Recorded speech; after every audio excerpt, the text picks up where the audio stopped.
为新加坡领导人，他思考本国独特的发展模式。面对时代之变，他认为既要与时俱进，也要不忘本源。拥抱多边合作，他称赞“一带一路”倡议是广受欢迎的双赢模式。新加坡总理李显龙接受高端访谈独家专访，敬请收看。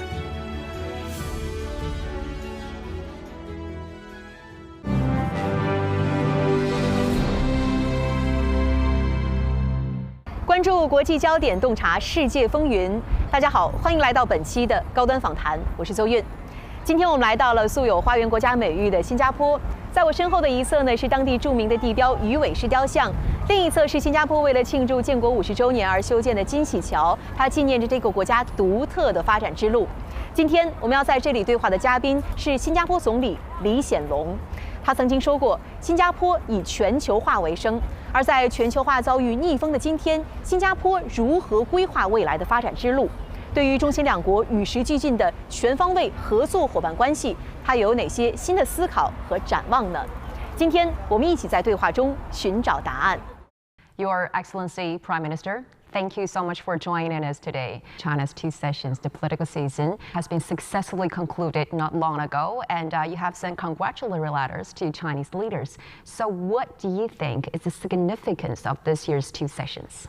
Well, very importantly, you've settled the leadership team for the next 5 years, and I've written to President Xi to congratulate him on his re-election, and Premier Li Qiang to congratulate him on his election. For China, your two sessions are very important occasions for setting the agenda and debating the direction of the country. And I think the direction has been quite clearly defined in the speeches and the statements and the interviews which the leaders have given. And we look forward to China implementing this and continuing to prosper and continuing to develop good, mutually beneficial relations with the rest of the world generally, but especially with Asia, and of course with Singapore. Of course. When you met with Chinese President Xi Jinping last year in Bangkok, President Xi described this bilateral relations between China and Singapore as forward-looking, strategic, and exemplary. And he also emphasized that high quality should be the hallmark of this bilateral cooperation. So, Mr. Prime Minister, how would you define the bilateral relations between the two countries? And also, how do you think this very distinctive feature of high quality can be pursued and brought forward? Well, I think we have very good relations. They are broad and encompass many fields, and we have been working together for many years. I mean, you look at we established diplomatic relations was 1990, so that's 33 years ago. But in fact, we had cooperation for many years even before that. So we know each other well. I think that there's trust and mutual understanding. We have our different perspectives on issues, but we work with one another. And we have been able to get very substantive projects going. We have what we call government-to-government projects. The first one was the Suzhou Industrial Park, Suzhou Gongyuan. That's celebrating 30th anniversary next year. And it's been a very successful project. In fact, it has been ranked the best economic development zone in China now 7 years running. So it has amply fulfilled the hopes we had when we launched the project. Then we had the Tianjin Eco-City, Tianjin Sheng Tai Cheng, which I think you have visited. Yes, as the very first story, as a journalist when I started working. Yes, I think that was some years ago, but now it's 10th anniversary, and it's fulfilling a role demonstrating and trying out ways to make a city sustainable and eco-friendly, which is important for China and important also for the world.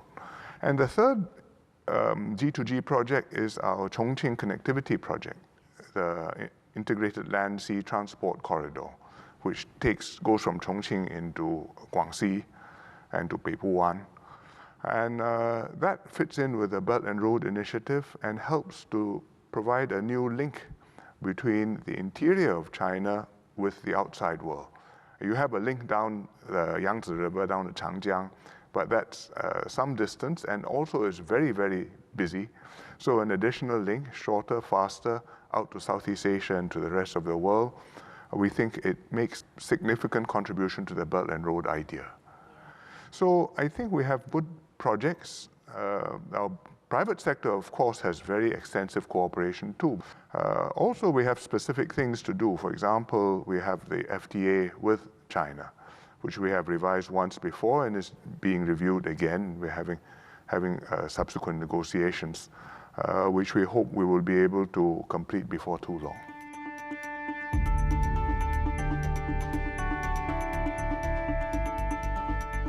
走过建交33年的时光长廊，中新两国龙狮共舞，正在多个合作领域加速奔跑。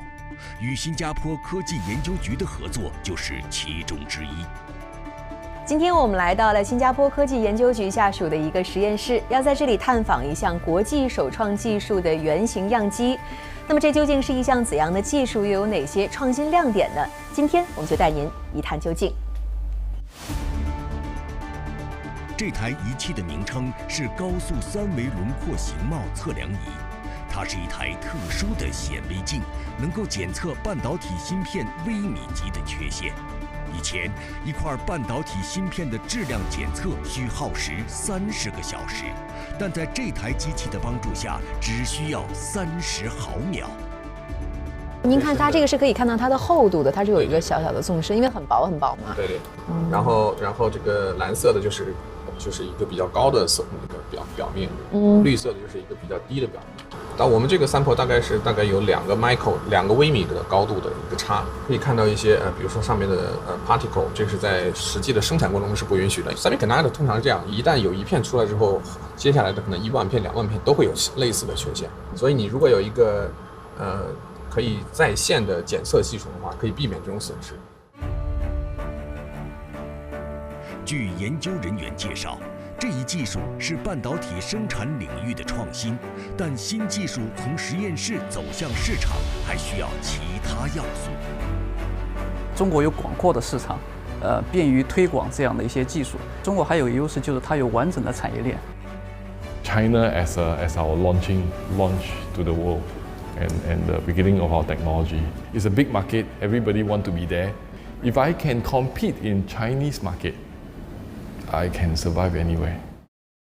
The projects that you just mentioned, the new international land sea trade corridor, Yes. the Suzhou Industrial Park, the Tianjin Eco City, actually those projects are now playing a demonstration role under the Belt and Road Initiative. Yeah.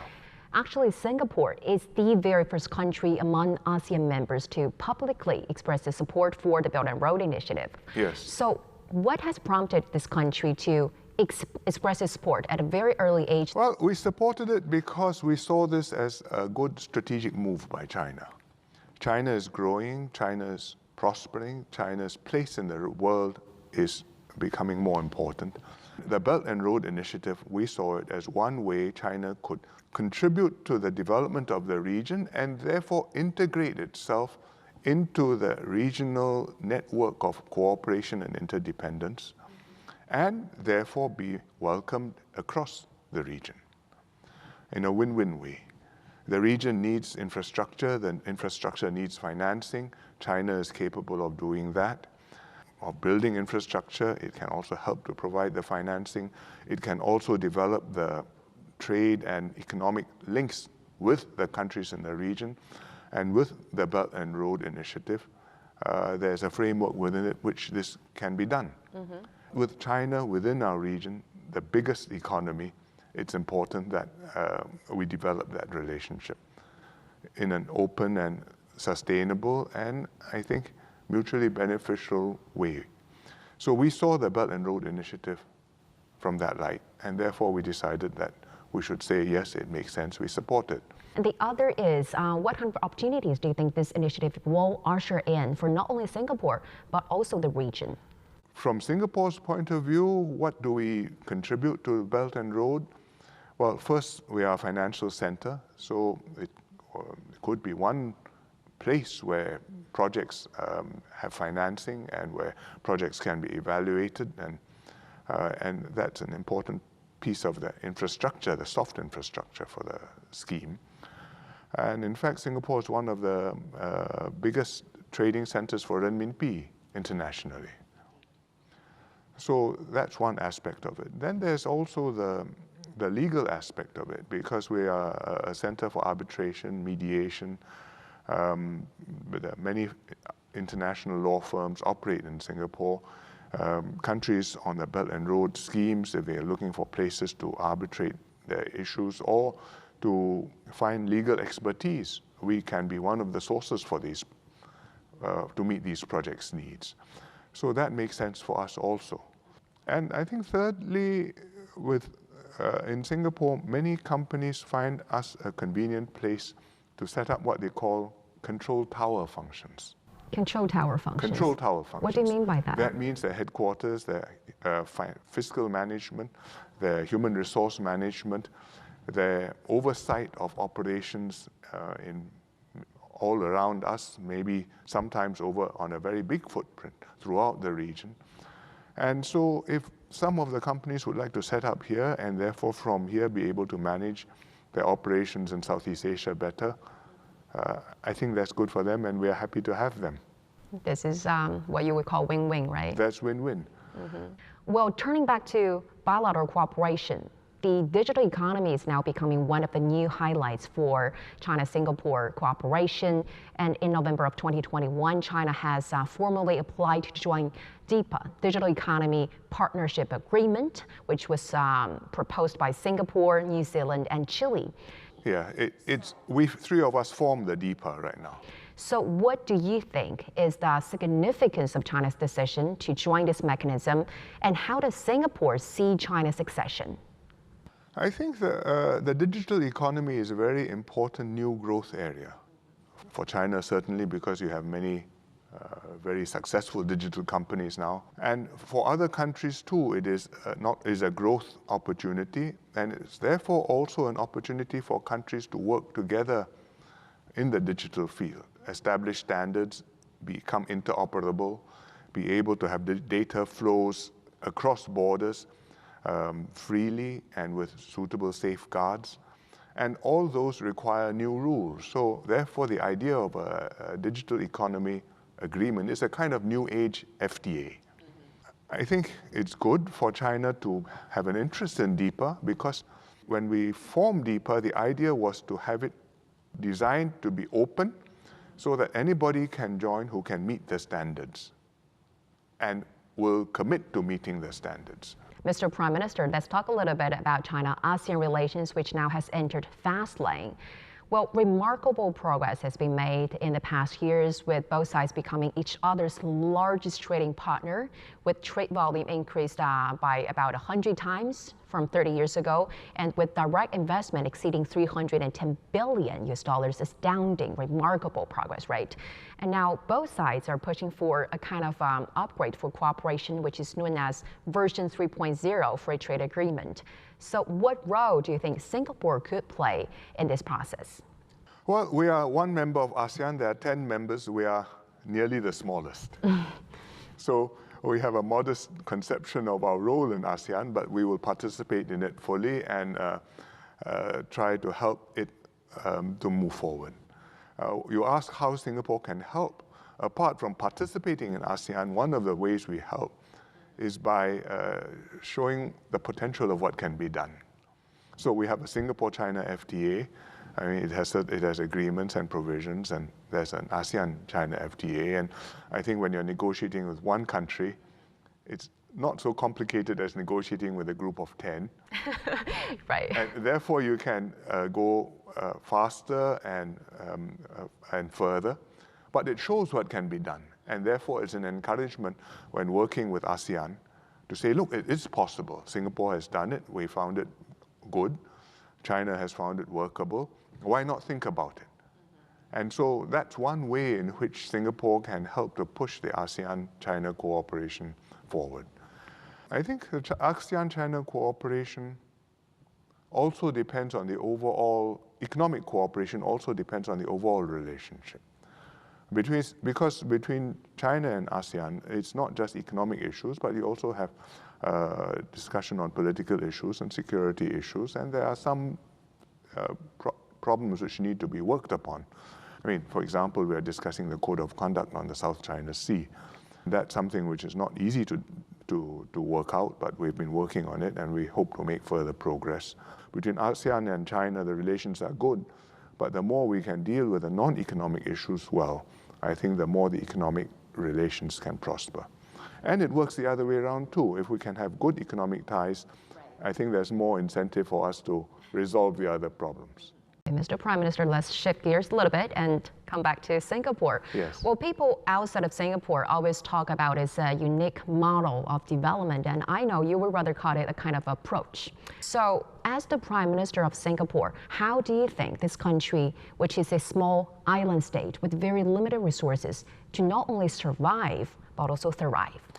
Well, first, we must know that we are a small country surrounded by much bigger countries, and will always be. Therefore, if we are conscious of that, we have to make up for that. Make up for that by working more cohesively, by being more creative, by making the most of our people, by running an efficient system, clean,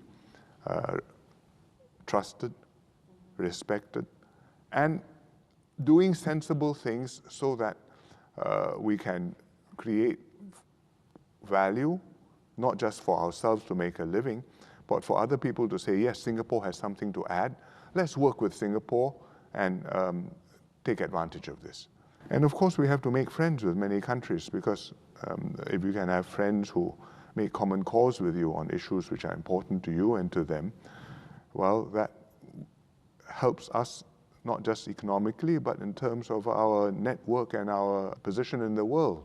And within the country, we have to be able to work together and care for one another and understand that we are Singaporeans together. So whatever arguments we may have or differences, please remember that what we share in common is much more important. Mm-hmm. So to me, it sounds like kind of unity, the unity within the country and also the very close ties or good relations with other parts of the world. Yes, with our neighbors and with major countries and even small countries elsewhere. If you look at where our big markets are, you're talking about China, Europe, America. But if you ask who are our friends, well, these are our friends. Many small countries are our friends too. Singapore has supported and participated in the Global Development Initiative, which is proposed by China. So in which way do you think GDI could help in addressing the ongoing global challenges? We are a member of the Friends of GDI group. We think that the objectives of the GDI, which are consistent with the Sustainable Development Goals of the UN, are good ones. We think that they can be implemented in a way which is pragmatic, which is inclusive, which is open. And so we are in support of this. Just as we are in support of other initiatives and other groupings. Talking about China-Singapore relations, there's one person we have to mention is Mr. Lee Kuan Yew, who is the founding Prime Minister of Singapore and also an old friend of Chinese people. Yes. In an exclusive interview with CCTV back in 2005, he said that China's growth and its rise will bring strong impetus to Southeast Asia. Yes. And he also said, quote unquote here, Singapore will perform the role of base to understand Southeast Asia. So now about 20 years later, as his son and also the Prime Minister of Singapore, how do you understand his words? Well, there's no doubt that China's rise has been an enormous benefit to Southeast Asia. Nearly every country in Southeast Asia has China as its biggest trading partner. Singapore does too. And that's a tremendous economic opportunity. Singapore has, I think, pays disproportionate attention to this. And in the early years, I think we were perhaps moving faster than the others in developing the economic relationship. But as the other countries have established their links, so what is our role? Well, I think for your companies, there is a value in working with Singapore and through Singapore, managing their presence in Southeast Asia, as I explained just now, with the control tower functions and the headquarters activities. The financial activities through Singapore are significant. And also, I think Singapore, we articulate more explicitly what it is which is at stake in developing the relationship with China and maintaining peace, stability, and prosperity in this part of the world. And we hope that by speaking up that way, we can exercise some modest influence to encourage countries to think about the opportunities and the risks in the international scene and work together to take advantage of one and avoid the other. What vision do you have for the future of your country? We have built a country which has increasingly had a sense of nationhood and identity. It's prospered now for more than one generation. And what we would like to see is that it can continue to evolve and develop into the future, keeping up with the times, but at the same time maintaining the values and the instincts and the culture which have made us unique and made us successful. So that's quite hard. You have to keep up with what's happening, but at the same time you must not forget what made this place tick. We're still small, we're still vulnerable, we still have to work hard, we still need to make friends, and we still need to stay together as one Singapore. And if we can do that, then Singapore will be successful. 李显龙的父亲李光耀是新加坡的建国总理。1965年建国以来，新加坡在李光耀的带领下取得举世瞩目的发展成就。李光耀曾推动新加坡深度参与中国改革开放伟大进程。2015年，李光耀逝世时，习近平主席亲至唁电，称其为中国人民的老朋友，中新关系的奠基人、开拓者、推动者。They are determined as a people to unify and build a modern, powerful, wealthy Chinese nation. And I say good luck to them. 在李显龙的回忆里，李光耀对中国观察入微，也对中国的发展有着强烈的兴趣。很早就预见了中国改革开放的成功，以及中国对世界的深远影响。青年时期的李显龙在英国剑桥大学攻读数学，获得数学学位后，李显龙在父亲的建议下继续深造计算机科学。如今在工作之余，李显龙偶尔仍会在社交媒体上分享自己编写的代码或数学家的新突破。Well, Mr. Prime Minister, let's talk a little bit about yourself. Yes. I heard that you have great passion for mathematics. And for instance, when people like me, when we take on vacation, we relax and we have fun, right? But I heard when you take on vacation, you would spend some of your vacation time to look into unsolved mathematical problems. And that is depicted by some local media as revealing the geeky side of you every now and then. Back in your days in Cambridge, some professors say they felt it was a pity for you to become a politician, not a mathematician, because you were back then a rising star in the world of math. Mr. Prime Minister, have you ever regret about this choice? And how do you think your mastery of mathematics has influenced you in your approach of governance? I don't regret. I was not a rising star. I was a promising student.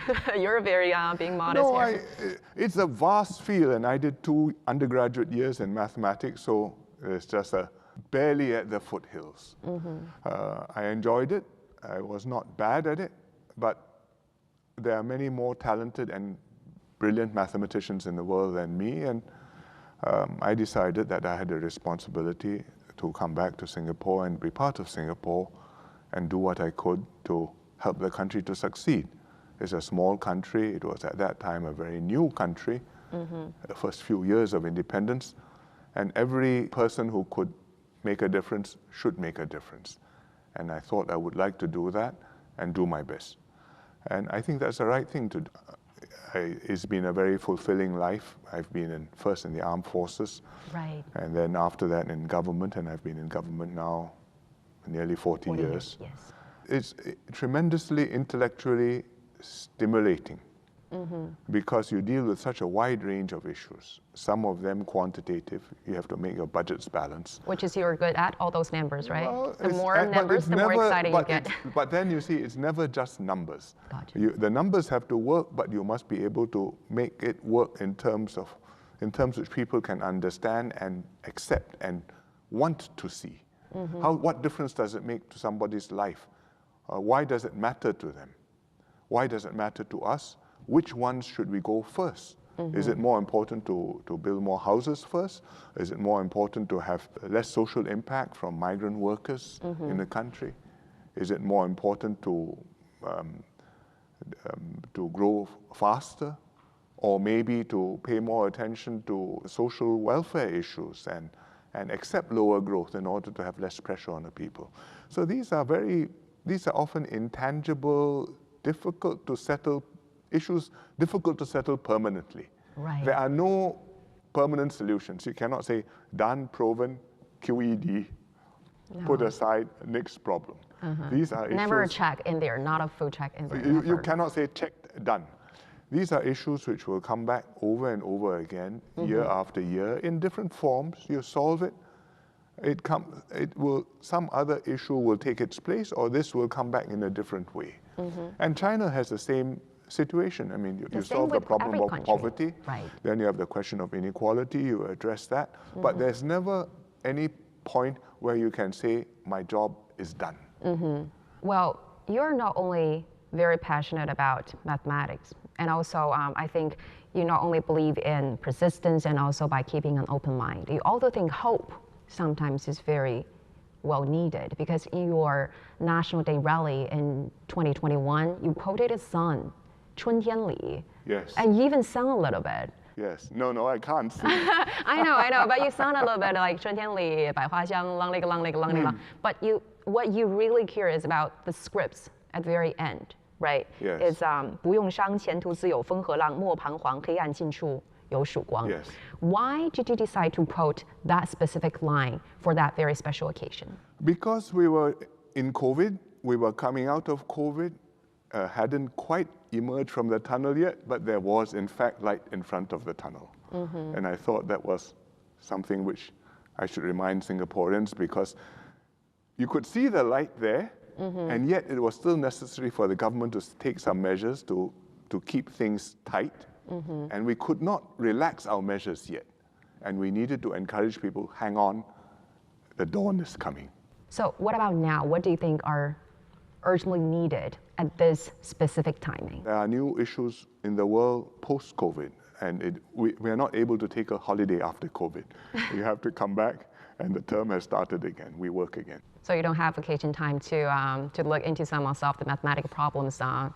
Well, I do take breaks from time to time, but the mind can't completely switch off. Okay. Mr. Prime Minister, it was a great pleasure and honor talking to you, and we really appreciate for all the experiences, the insights, and also the stories that you shared with us today. Thank you. Thank Enjoyed you. it. Thank you so much.